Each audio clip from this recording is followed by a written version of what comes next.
Today, I'm here and proud to host the Deloitte Africa podcast series called In Conversation with Deloitte Green Dot.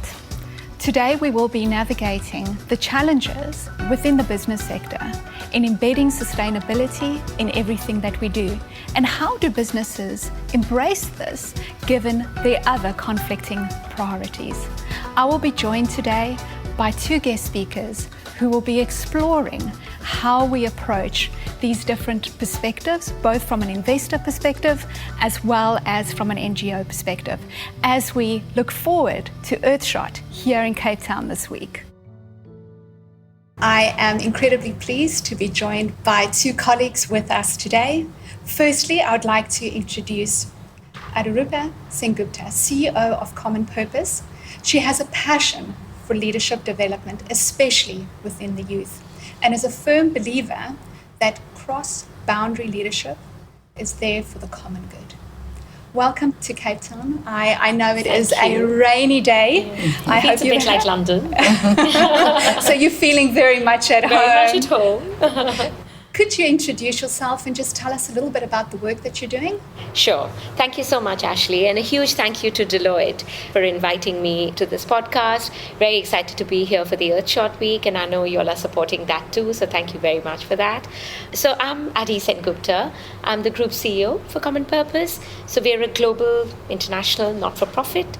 Started in the UK 35 years ago, but we have a presence in very exciting parts of the world, including the African continent. We work a lot, our work is around leadership development. It's about how do you get people, leaders from very different backgrounds and experiences, get them to come together and truly, truly embrace difference. And that's why when you mention cross-boundary leadership, that's the space that we are very proud of and we own. And really excited to have a conversation with yourselves about how can you apply some of those principles into the world of sustainability and environmental solutions. So thank you again for having me. Thank you for joining us. And our next guest, who is an impact and ESG investor, Tokumbo Ishmael, Earthshot trustee, as well as the managing director of Alethea. Tokumbo has a passion for driving sustainable growth by empowering women and promoting inclusivity. Tokumbo, could you tell us a little bit more about yourself and the work that you're doing? Yes, thank you, Ashley. And it's such a delight to be here today discussing such an important and topical topic. And as an Earthshot trustee, I'm looking forward to this week in Cape Town. I founded Alethea Capital nearly 20 years ago on the basis that I didn't want to just invest for money, making wealthy people wealthier, but to seek out how we could invest for, yes, financial returns, but also social development returns. And so right from the very beginning at Alethea Capital, we've sought to see how we can drive for access to essential goods and services for common folk in Africa so that they can reach their full potential. So that includes finance, health, education, etc., and energy. And so at Alethea Capital, when we look at the SDG goals, we look at them as something that we want to achieve to help Africa reach its full potential and also help to create jobs and generate wealth. So I'm glad to be here to be speaking about that, and I shall speak some more about that, but really excited to discuss this topic because for us, we've always seen it as it is possible to do both, to create wealth, to invest well and do good. And so that's what we're here to do. Thank you. Thank you.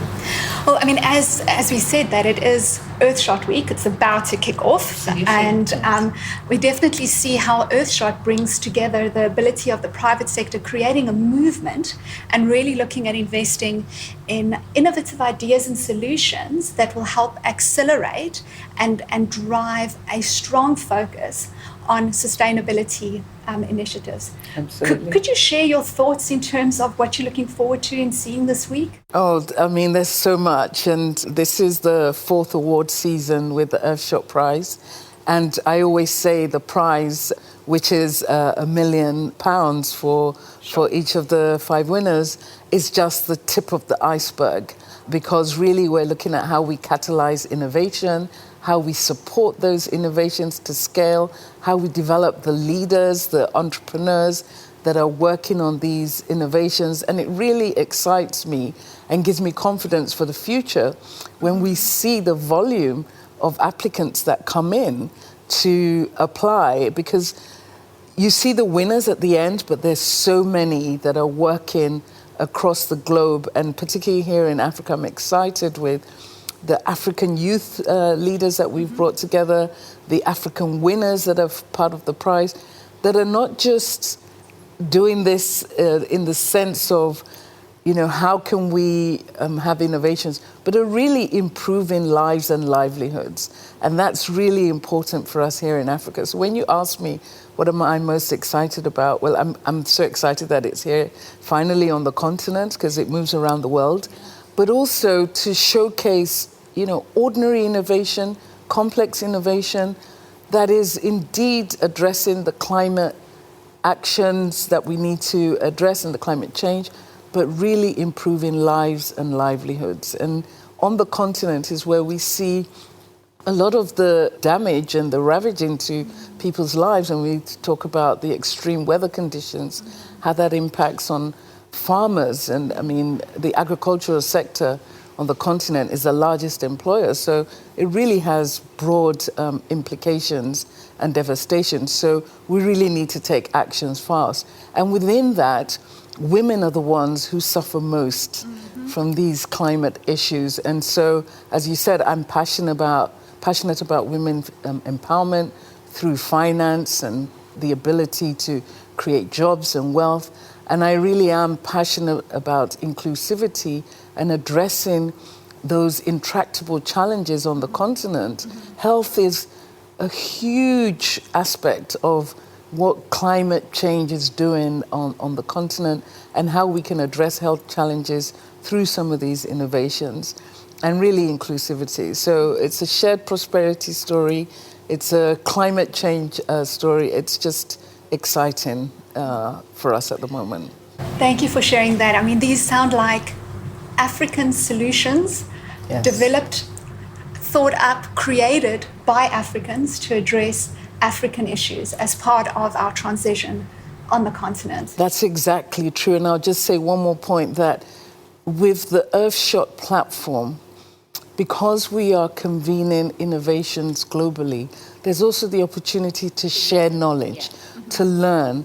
And when we talk about scalability, it isn't just about the scalability of one solution in one place. It's all about the replication of solutions and that sharing of knowledge. This week we have youth leaders from Africa interacting with youth leaders from Asia. Absolutely. And there's so much symbiotic relationship, partnerships, and thinking going on. It's They a hot barely pot. spend 24 hours, and they're talking about everything that Yes. you're saying you want to see happen this week. Sorry. Please, Arita, tell us more about what you're hoping to see this week. Takanbu has captured it beautifully. I don't know what else to say, but I'll bring a slightly different dimension, which is very close to my heart and the work that we do, which is the young people. And everything that, Takanbu, you've said about, the vision of the Earthshot Prize, what it's meant to be. I'm seeing it in action, experienced it a lot last year as well in Singapore, Yes. when we had the opportunity to work with the Earthshot Prize, as well as the Temasek Foundation and Temasek Trust, who we partnered with, to run a similar program for young people across Asia. And the impact was so powerful that I and the Earthshot team, given how visionary they are and how Hannah and her team think Yes. are 10 steps ahead of everyone else, wanted to do something similar in Africa. And I cannot tell you how game-changing it already feels. So we've got these amazing finalists with all the work that they've done over the years, the potential for scale and impact. But we've got these young people from the continent, 100 of them, representing 30 countries from across the continent, together with these 30 young people from Asia, talking about innovation, talking about solution, talking about how they can learn from each other and apply it in their context. We had over 1,000 applications for those 100 places. Breaks my heart. Yes, that we can't have all of them. That we had to say no to some, most, a lot. But the ones who've got, they know what a privilege it is, and I know they will make the most of it. We can already see that in action. It's not even been a day of them coming together. And just one thing to mention, absolutely, it's about that innovation, it's about breakthrough thinking, it's about learning from each other, it's about scale. But what's already hit me, and I'm really excited about this week, in answer to your question, is how they are going to truly embrace difference and how they're truly going to live inclusion in order to take that step forward. So hopefully we'll give them a chance to practice everything we want them to do. I think they will take the chance, whether you give it to them or not. No, absolutely. They are ready, energized, and I mean, it's such a privilege. And it's a privilege not just for them, but also for us, because when you see what's going on, you can become despondent. But when you see their energy, enthusiasm, intellect all coming together, it really does give me hope. So, I mean, if we take some of those ingredients that is needed in order to really drive the change that we need on the continent. So, I mean, of course, the funding aspect is needed, and of course there is the £1 million prize. There is the ability to invest in them from a leadership perspective, but also I would imagine that this is a great opportunity for these innovators to build networks and to really find a way in which to identify how throughout the value chain or shared value creation that they are able to bring these different elements together. And that's personally what I'm also looking forward in terms of this week, is being able to collaborate with other organizations like yourselves who believe that this is needed in order for us to change our trajectory. Absolutely. You know, actually at the Earthshot Prize, one of the things that sort of has come out of the platform and the program, when we ask the finalists, not just the winners, like what's most important to you, one of the things they talk about is their collaboration. As an entrepreneur, an innovator, it can be a lonely journey. And being able to share the experience with other innovators, founders, share stories, exchange solutions, co-create. And some of them have even spoken about how can we facilitate that collaboration for them to work together to scale faster in working together. And so really it's something that, you know, when the prize was first created by Prince William, it was really about the prize, and it's gone beyond that. And they are taking that system in terms of that. Absolutely. And if we reflect on the system, and in particular about broad sustainability elements, so we know we have the UN SDGs, and unfortunately, September 2023 marked the halfway point to 2030. And when looking at the trajectory, unfortunately, at a global level, we're only looking to potentially get to 15% of our target. Then when we look at Africa, it's even less. It's closer to 6%. Yeah. So, I mean, a significant change is needed in order to drive the outcomes that we need, in order to ensure that we bring these different elements together to ensure that there is a sustainable way in which we drive growth and prosperity across our different markets, as well as bringing that interconnectedness of networks, system thinking, and helping these innovators. I mean, we've done a lot of work on the continent in order to support entrepreneurs. And what we've seen is they need a community.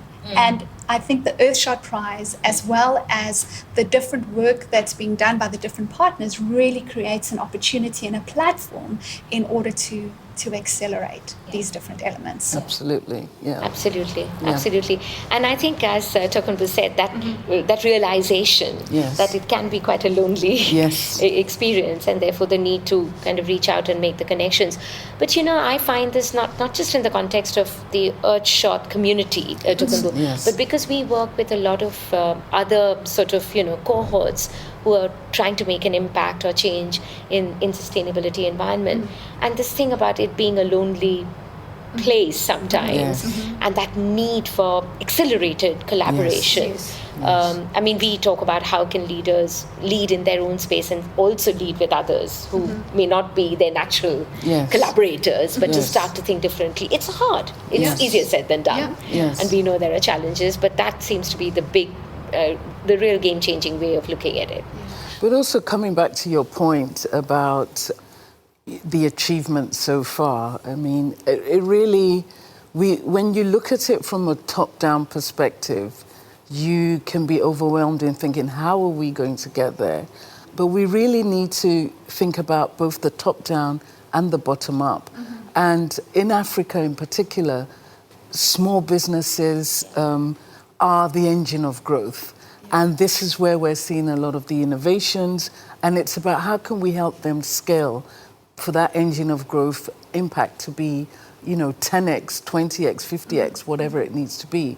Because we are not going to make the achievement if it's just about top down, which is why it's so important that we are catalyzing innovations, we're supporting these innovators to scale their ideas, and we're helping them really to think bigger than they would think typically beyond the patch of grass on which they're standing, and thinking, how can my solution help to accelerate change across the continent and indeed globally?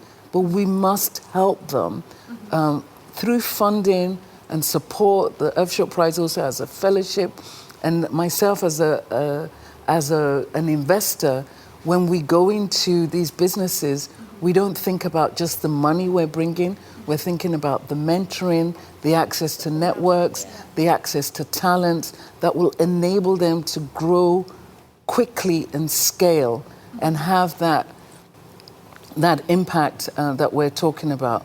So as world leaders, as political leaders, as business leaders, we need to think both top down and bottom up, because it's at the bottom that the majority of the populations are living and operating and being impacted by these issues. I mean, it just makes me want to take a step back and reflect on the initial comments I made around us being able to achieve the 2030 Sustainable Development Goals.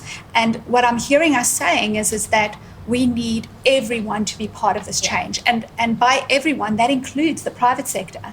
Now, if we reflect on some of the research that's out there, 90% of leaders say that sustainability is critical. 60% of them have it included in their strategies, but only 25% of business leaders have it incorporated within their business model. So, I mean, Adi, if I can start with you. Sure. Have you seen a shift in business leaders' mindsets towards incorporating sustainability in a more deliberate way? And what do you want to see more of? Yeah. So definitely seeing a shift. Is that enough? No. Starting to see change? Yes. Is that enough? No. I think, let me give you a couple of examples of where I'm seeing the shift. So we have the privilege of working with we work cross sectors. We work with business, we work with government, we work with the not-for-profit sector. And not being from the sector ourselves, sometimes you can see things a lot more dispassionately and see where the challenges are. I think this shift that I'm seeing is, often sustainability would be more like a bolt-on earlier, the conversation, the approach, etc. Whereas the shift I'm starting to see is the desire to make it more bloodstream. So it's not sitting separately, siloed or as vertical, but to make it a lot more integrated with everything else. Desire, shift, yes. Actually, practically, not as much as we need to see, and that's where the acceleration needs to happen. Because I think, let's not even talk about time as a factor in all of this, because I think we know where we are on that spectrum. It's going back to this thing about the next generation. Next generation are coming into work in the private sector with slightly different motivation and desire than what the previous generations have been. Purpose is front and center for a lot of them. A lot of them are demanding that shift. It's not about whether it's nice to have that debate. I think we moved on. It's essential and core. So I think a lot of businesses are responding to that need for purpose being heart and center. A lot of them are doing it realizing this is absolutely fundamental. It's not just about profit and survival. It's about being core to business. But again, as I said, not enough. Where I'd like to see more is where it's much more integrated. It's much more built into things like KPIs and performance, and also, in language, because I think what we are finding in the work that we're doing is the language that people are speaking, let's say in an organizational context, about why this agenda is important, what it does to businesses is very different. The starting point around the language is very different. And that's something that needs to start shifting. There needs to be a common, compelling language around the need and the importance of this. That shift hasn't happened yet. The recognition is happening, but execution, I wouldn't say. Some companies are more ahead of the others, but holistically, not. Thank you. I mean, what I'm hearing you saying is that there's definitely a mind shift, is an appreciation for the importance. I think what I'm hearing you saying, it needs to move from the mind and into the heart. Yeah, and even mindset, I wouldn't say as much as we need it to be, because often, people will say it's about skills when the mindset actually hasn't shifted. So I'd say it's got to be about skills. It's got to be about mindset as well. It's got to be culture change. And we know culture change takes time. But it starts with the recognition, and we are definitely starting to see that. And there's some fantastic best practices, to be honest, which are there. But we need to learn fast from some of them. 100%. Yeah, I think Adi is spot on. And it really is important that it's mainstream and it's not seen as that separate CSR department and charity thing. But, I have a lot of hope in that, because myself as an investor who is focused on not just financial returns, but the impact and the social development returns that come along, that is something when we go into businesses, we are going in with that mindset, and we are working with founders that may not have even been mission-driven, but we are helping them to see how actually good business is good business. Yeah. And, building a sustainable business is good business, and your business can have impact beyond what you're thinking from a finance perspective. I'll give you a little anecdote on that. So we worked with a large corporate who is in the dirty fuels business, but was also intent on making a shift to cleaner energy. And gas in Nigeria is in abundance and is a transition fuel for us in Nigeria. And they had this product, this gas product, which in the form it was being sold could only be afforded by the top 1% of the population. And we came along and said, look, people are dying in low-income communities because they're using firewood, which is an even worse dirty fuel. And babies are dying from indoor air pollution from these firewoods. How about we create clean cooking stoves that can be affordable to this population, such that they can, save lives, they can have a better environment, they can save the trees, so working against the deforestation. And actually, you're going to have a broader market beyond the 1%. And, sometimes people, when we're speaking to business people, we're only saying, you must do this because it's green. For them, their lives lit up because they could see they could see that actually we're going to have broader market access. And bigger impact. Well, they started with the broader market access, I have to be honest, as a business. Yeah. But you know what? By the time they could see that access and the broader impact that they could have, they became the flag bearers of this transition and sustainability. And, it's like you're reducing deaths from indoor air pollution. There's less deforestation. For them, it was sudden. It opened their eyes and then enable them to think about sustainability across business, not just as a challenge, but as an opportunity. And so we need to be speaking more of that language, because you have to think about what it is that brings in and motivates certain stakeholders. And you know, the low-income households, they were ecstatic and glad to have the time back from fetching firewood, to be able to have a cleaner energy in their homes, less infant mortality. And some of the women were like, and we don't have to spend so much time washing our pots because they're cleaner now. Exactly. You know, so everyone has every stakeholder has a different motivation. And we need to work with that. Yeah, but you're spot on. Sometimes it's about showing people the full potential. Exactly. You know, for what's possible. I mean, in Common Purpose, we talk at an individual level, we talk about, you know, it's about sometimes reflecting about what's the full potential of the work that you can do. And what you've done there, your story, is about showing them the full potential of what they can do. It's about that, it's not reconciliation, but you've got to start with something.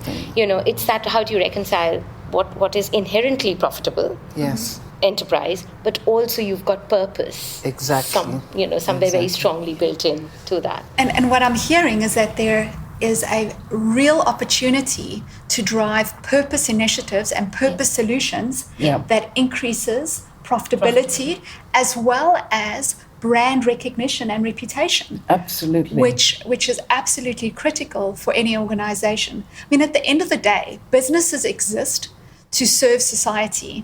And if society is being compromised due to poor health conditions and the likes, linking to environmental change and other challenges, it just results in an environment where society is in poor health, which results in a lower level of productivity, which means that it has economic downturn potential, which is, again, a vicious circle. So where we start creating opportunities to bring real, mindful, innovative, collaborative, networked approaches to sustainability, it can actually result in profits. And that's what will make it sustainable. Yeah, exactly. And I think that's why your story, what you just shared, is so compelling, because we need business. I mean, this is a not-for-profit sector person talking. We need business has to make money. You know, otherwise, how is the whole system going to continue? But I think when you do it in the way that you've described, where it's not at the cost of something which we know down the line is not sustainable, but it's putting the purpose at the heart of it and doing it that way. And I think that's nothing can be more compelling than that. My wish is that every single business leader stops and reflects and considers what they do on a daily basis and asks themselves, what can I do more? Yes. What can I do in order to enhance the Sustainable Development Goals, either in a small component of the stakeholders' ideal, or at a national scale, or at a broader African scale, or even at a global scale? Because I think even by taking a second and thinking about that massive change and that movement that we need in order to ensure that we do change the poor trajectory that we have around the current UN Sustainable Development Goals will hopefully change. And the language needs to change and mindset from thinking that these SDG goals, the Sustainable Development Goals, is something we need to get over as a challenge. We need to begin to look at it as an opportunity, opportunity with people at the center of it, opportunity to have a more sustainable planet, and a business opportunity. So when you talk about business leaders putting it at the heart, it really is about not just saying, how is this a risk mitigant, but really, how is this an opportunity? Accelerator. Yes. We just made something up. There you go. but I think what you said, going back to your earlier question to me, where have I seen change? Exactly there, where you've got someone with that vision to reframe the narrative, to see it in many different ways as an opportunity, but not as something you're just kind of needing to tick the box because you're seen to be doing something that some people sitting somewhere in the world have said is a good idea. Absolutely. I mean, if we reflect on Africa and taking into account the African Continental Free Trade Agreement, and the way in which Africans are coming together in order to create a larger trade area. And Adi, considering the work that you're doing in cross-border leadership, can you give us a view in terms of how you think some of these initiatives may actually support our broader sustainability initiatives? Yeah, it feels like you've been a fly on the wall in our conversation last evening, because we were very fortunate. We had the kickoff evening for the Earthshot Youth Leadership Program, and we had a minister, we had a couple of very senior government folks, we had people from the private sector, and there was one young participant, can't remember, may have been from Ghana or maybe from Nigeria, can't remember the country, asked this question, that in the context of some of the multilateral arrangements that exist in Africa, how are we going to see change in Africa? And is there, and it was more like, are you genuinely seeing change on the ground?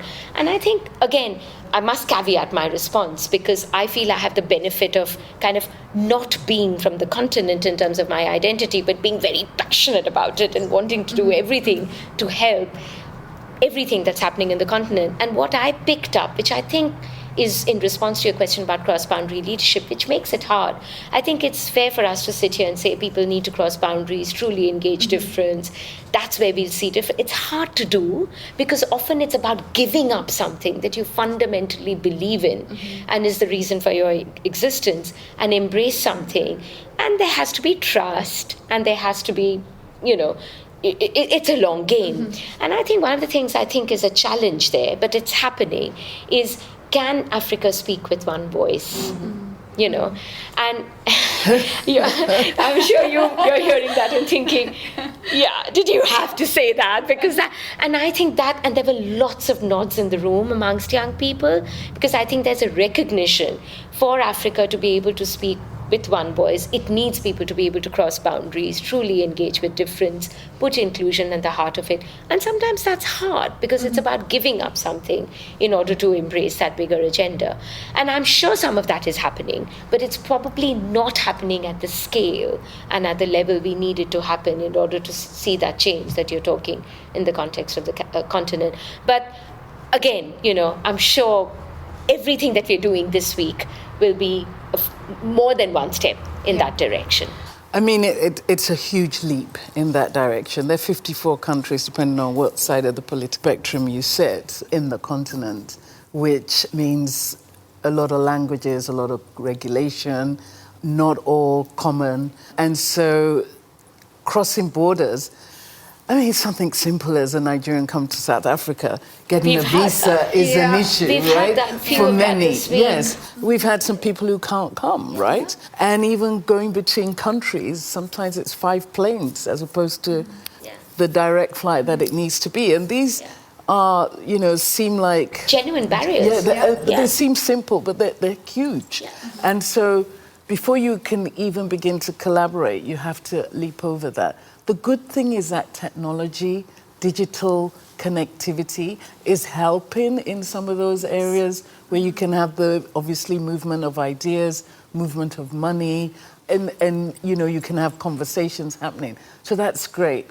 And I think with Earthshot Prize bringing all these youth leaders together in one place and giving them that opportunity to collaborate, well, that sparks something. And we're hoping to see more of that collaboration in spite of the geographical boundaries and hurdles that need to be scaled. And like I said earlier, whether or not you give the youth this opportunity, they're going to take it. You've connected them, you've sparked something, they will run with it, and that's what gives me hope. Yeah, but also what you just said, some of them have actually traveled to South Africa for the first time. Yes. From different parts of the continent, and what it's taken for them to come here, they've realized actually it's not easy. Yes, what you've just described, it's not easy. It's not easy. And some of the barriers are so real that we need patience. It's a long game, but equally, when you know what they are, you can start thinking about it at a grassroots level. Which is why, as an African, I'm pleased that the African Free Continental Trade Agreement is in place. We need the leaders to accelerate on that, and perhaps the youth can push more on that agenda to hold leaders accountable to enable the execution. Because if it's not executed, this is going to be another idea on paper. In fact, one of the participants said that to the senior leader, said, I hope you will listen to what we have to say about framing the future and take that voice back. Exactly. So it's critical. I mean, just touching again on the health elements, the ability to produce medication on the continent is really a mechanism to increase access. But given the lack of harmonization at a policy level and at a medical regulation level, it does mean that it becomes a little bit more complex. Yes. So all these different elements coming together will hopefully result in a situation where we are able to take the assets that are on the continent, our people, our natural resources, and find ways in order to ensure that benefication happens for Africans, to the benefit of Africans, and that we have a seat at the table as we transition to greener technologies. By Africans. By Africans, 100%. Love that, by the way. So, I mean, sorry, I'll just come in on that. It was really interesting because we've got a cohort from Asia who are not all from, let's say, Singapore or big countries. They're also from some of the smaller countries in ASEAN. And the similar conversation is happening there. Fantastic. So there's a lot of learning about how do you get that seat at the table, and when do you get that seat at the table, how do you make sure representation happens, which is exactly the conversation that I think will happen in the context of Africa. But again, that point about learning from the other parts of the world. It's so important. Yeah. if we consider what needs to happen, we of course know that things cost money. Funding is a key requirement in order to support the transition. But also, when considering this, Africa, from a green bond perspective, I think we only have 0.3% of green bonds in value.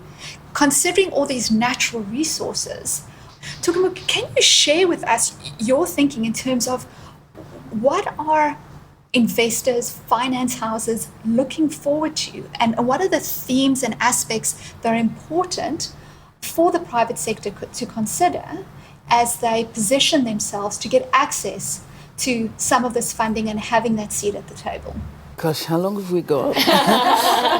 Let me start with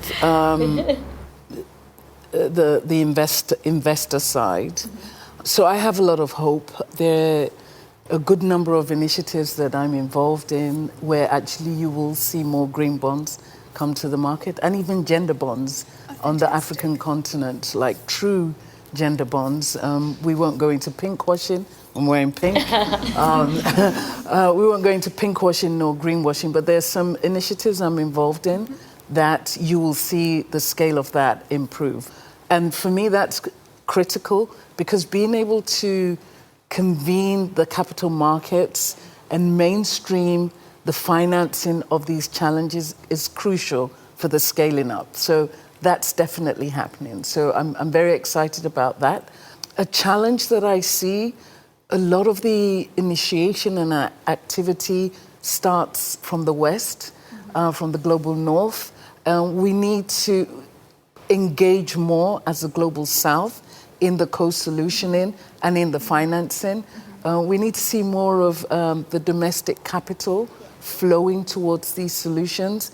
And again, I'm involved in some platforms where we're motivating for that domestic capital to come to the foreground. I'd like to appeal to our philanthropists on the continent to also show up for some of this co-solutioning. So I'm excited that there's movement. It needs to go a little bit more quicker.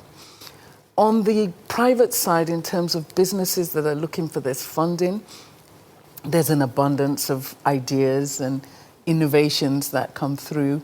It's about how do you think thoroughly about your business and the opportunity. And in my case, how are you thinking about your impact? Yeah. And how are you presenting that and staying true to that? Because again, washing is a thing. And, you know, when people come to me for money because they know that I'm looking for that impact, I very quickly see through whether they are mission-driven to create a sustainable business that is mission-driven. So you really have to come with that and think about the problem that you're solving and put in the people that are impacted by that problem and how you're solving that problem. and why you are best placed to solve that, and what is it that you're doing that's different, your innovation, your unique point that positions you to provide the solution. And so, and that's part of what entities like the Earthshot Fellowship are doing with our finalists, in preparing them, in being able to present their solutions and therefore be supported on a path to scalability. So it's important that we think about how we support them on that. And it's important for founders also to understand that where they're looking for that help, they're willing and open to the support that can come along. Can I just add, I know it was a question very specifically for Tukunbir because this is your world, but I think one of the things to say is that, again, bringing a slightly different not-for-profit perspective to it, where I know capital is a constraint, Yes. God, spend our lives raising money. But I think sometimes it's not about just the finance capital. Yes, absolutely. It's about, in Common Purpose, we talk a lot about finance capital, which we need, not just to survive, but to grow. But it's also the human capital and the social capital. Absolutely. And sometimes, even when there's, Tukunbir, I don't know if you'll agree with me, even when there's some finance capital available, sometimes human capital is the challenge. Oh, yes. Talent, skills, the network, skills, mobility, absolutely. and all of that. Yes. So I think, we've got to think about people, like you said, put people in the heart of some of the solutioning that we are talking about, accepting that money also needs to flow. Yes. Finance capital also needs to flow. Yes, and one thing I say is that, getting money is not getting money for money's sake. Yeah. What are you spending that money on? Yeah, and have you got the right people? And you have to get, Is it even to recruit the right people? Yeah. Is it to enable the access to the talent, to the network, to the markets that you're trying to get into? Because, if you raise money, you're not just going to put it on the table and watch it. You need to spend it, and you need to think about how you're spending it right. I mean, even in the social sector, Tukunbir, if a big funder came along this week and offered to Amen ask us... to that. Yeah, I know, absolutely. All parts of the body cross. But, we have to ask ourselves, have we got the capability to deliver? Yes. You can't just take it because you need it and want it. Have you got the capability? So again, going back to that mindset. Are we thinking about bringing different parts of the jigsaw together? So if we could maybe take a second and let's just call out the elephant in the room. Yeah. Now, Tukunbir, you touched on the global south versus the global north. And I know that from many of the conversations that we've had with business leaders, with government officials, there is a consideration that Africa is on a slightly different journey to the global north. In particular, if we just consider the fact that many of our citizens don't have access to electricity. How are you able to leverage off innovations like Gen AI when you don't even have access to basic electricity, which enables that transition? Many organizations are questioning, how do you prioritize the investment in societal aspects versus environmental aspects? I think everyone believes that we have to do a lot and we have to invest in environmental sustainability, but at what pace and at what trajectory relative to the global north? Yeah. Do you have any perspectives I that have you a lot. would like to share? I know Tukunbir. Yes, I can start. I know Tukunbir wants to come in. I mean, for me, it's not an either-or, is the first thing I'll say. If I look at the environmental pace that needs to happen, it can't come sooner enough. I mentioned earlier about how climate change is ravaging the livelihoods of farmers. Yes. Agricultural sector, like I said, is the largest employer. Mm-hmm. So, sine qua non. Again, where I live in Lagos, everybody has a dirty diesel generator. Mm-hmm. I'm a runner. When I run on the streets, I'm dodging the fumes from diesel generators. You think you have it hard here. I mean, when South Africans talk about load shedding, I have to roll my eyes. That's for another day. But, so for Lagos, let me just talk about Lagos, which is representative of many cities across the continent. It can't come soon enough, the shift to cleaner fuels and energy. And sometimes that's with a transition fuel, like I mentioned earlier, around gas, which is a cleaner fuel. But I mean, is there opportunities to actually have it at a lower cost point? Well, the thing is, yes. The short answer, yes. We spend so much money on diesel fuel that actually in my house where I've installed solar and I've installed battery fuel, I mean, I have like the triple protection, it's still cheaper for me than having to spend money on diesel fuel. And the grid it exists, but it's dirty grid, it's not reliable, and so it's cheaper for me. So yes, you can do it at a lower cost. If you're starting from a position like a typical Lagos resident, yes, it is at a cheaper cost. So it can't come soon enough. So for me, when you think about environmental opportunity and addressing climate action, it's not in the same mindset as in the global north, where you're talking about just reducing emissions and yada, yada, yada. It really is about improving lives and livelihoods, reducing the health impact of the fumes, providing a more stable energy access. So that needs to happen. When I then look at AI, again, the narrative is different. It's not about AI for automation to replace jobs. We have an abundance of youth. By 2050, we'll be the continent with the largest proportion of youth. So in my opinion, I'm not looking for AI to come and automate them out of the workplace. What I would like AI to do, enable Africa to leapfrog, is in the education space, so that they can be skilled. And they can have the access to education that enables them to operate like any other youth globally.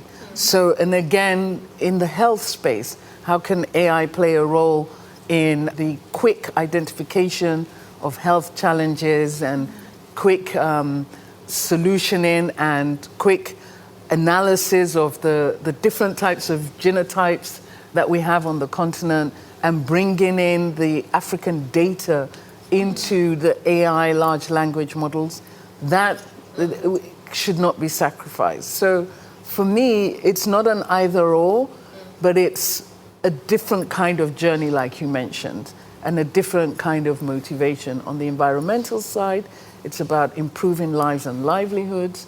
On the AI and new technology side, it's about accelerating for skilling up, accelerating for innovations around health and other aspects. So that's my perspective. Ashley, can I just come in on that? Just to add something to what Tokunbo said, I think the global north, global south elephant in the room, is I think there is again, going back to people, there is a real need for a lot of people-to-people connect on some of the issues that you've outlined. I don't think a lot of people even realize some of the things, the way you've explained some of the things that need to happen, in the context of public health or technology. We run a very exciting program, Tokunbo, which is funded by the Africa Finance Corporation, bringing emerging leaders. So they're not young, but they're still young, relatively young, from global north and global south together to look at issues around climate, etc. And again, the insights and the language, everybody thinks they're using the same language in the global north and south. It's not. It means something totally different because the context is different. So I think more of that crossing boundaries, people to people connect, having the difficult conversations, because only then you'll get to the heart of some of the issues that you've described. Absolutely. Really important. And something that sits on top of everything that we are talking about. And it sounds to me we have a real opportunity to drive prosperity, to get access. Shared prosperity. Shared prosperity, to really have an opportunity to drive health outcomes, to create health access, to create jobs, to create an opportunity for a better life for all Africans on the continent. Absolutely. Now, in order for this to happen, we do need to reflect on what change do we need and what does that change look like. Now, we all know that we need strong leadership, and we need strong leadership in terms of our next generation of leaders, and in particular, the youth. So Adi, if I can start with you, could you share some reflections? Are we investing enough in the youth? And what do we need to do differently in order to equip these youth leaders that will be the future leaders of our countries? I'll steal Tokunbo's line and say, how much time have you got? The short answer, and it's a difficult one, because I think I never see this is work in progress. Look, we are. And I'm so glad what we're doing this week. And I said thanks to Earthshot, everybody involved in Earthshot, the team, the trustees, everybody supporting it. What we're doing this week is really important. Is it on its own going to transform everything? No, but my God, it's going to be so powerful.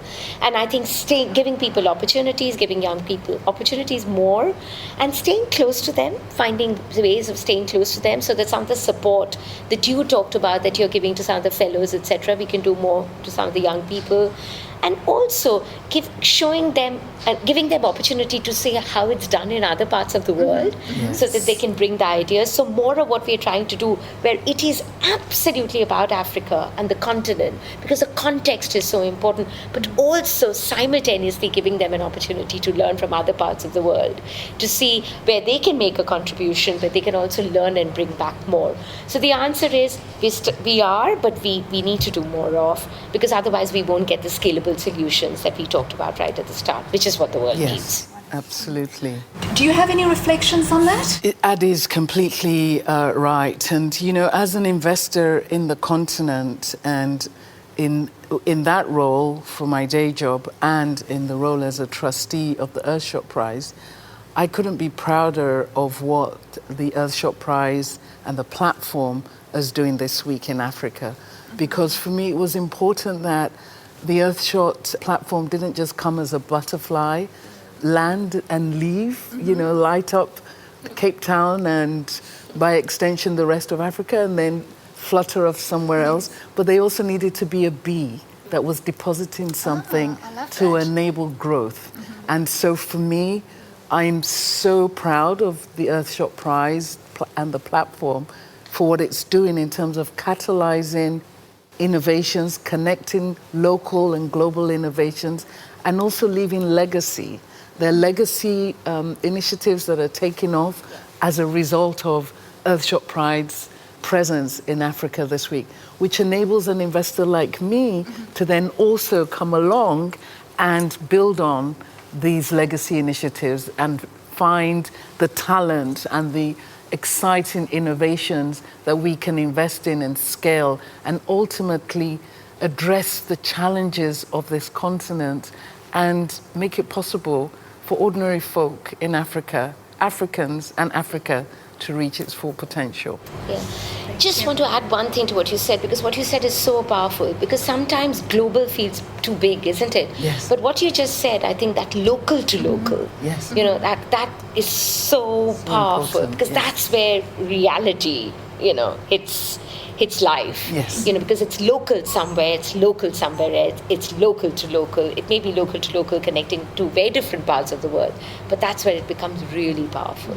Yes. So this is really, I think, where we get to challenge every single person that is participating in Earthshot this week in some form, whether just as a participant or a panelist or a presenter or a alliance partner, whatever role you may have. We challenge you to find an opportunity to really capitalize off this week, find ways in which to network, and to really be deliberate and intentional around how we can use this week in order to sow the seeds for it to grow and create meaningful solutions that will result in prosperity, not just for Africans, but for the youth and for society as a whole. If I could add... you go ahead. If I could add one request, because we're talking about young people so much and we're talking about the Earthshot, my request would be, wherever Earthshot goes next, and we'll be back, we'll be back in the continent, I know, and if we can create an opportunity, because I'm sitting in Cape Town at the start of what I know will be a transformative week, create a similar opportunity for young people, for our Africa. We take them where we go. And then when we come back here again, we find a way to to keep that connected. That would be my dream. If we could make that happen, we're on a winner. It will. Sounds like a plan. And I also encourage and plead with my fellow Africans to embrace the opportunity that Earthshot Week is providing over the next few days, the platform, the prize, and for us to really think about how we embrace the innovations that are coming in, that are being grown from within, and really look at how we solve Africa's problems for us, by us. Fabulous. I would like to thank my guests that joined me today. Thank you so much, Adi. Thank you so much, Tokumbu. It has been an absolutely fantastic discussion in seeing how we navigate the challenges of sustainability as well as other business priority on the African continent that can then create the ripple effect to drive multiplier changes in the way in which we embrace sustainability so that we can be part of the answer to take the trajectory of, unfortunately, the poor progress we're having in terms of the SDGs to actually create that catalyst to ensure that we can achieve it at a far greater pace and support the globe in a meaningful way in order to ensure prosperity for all.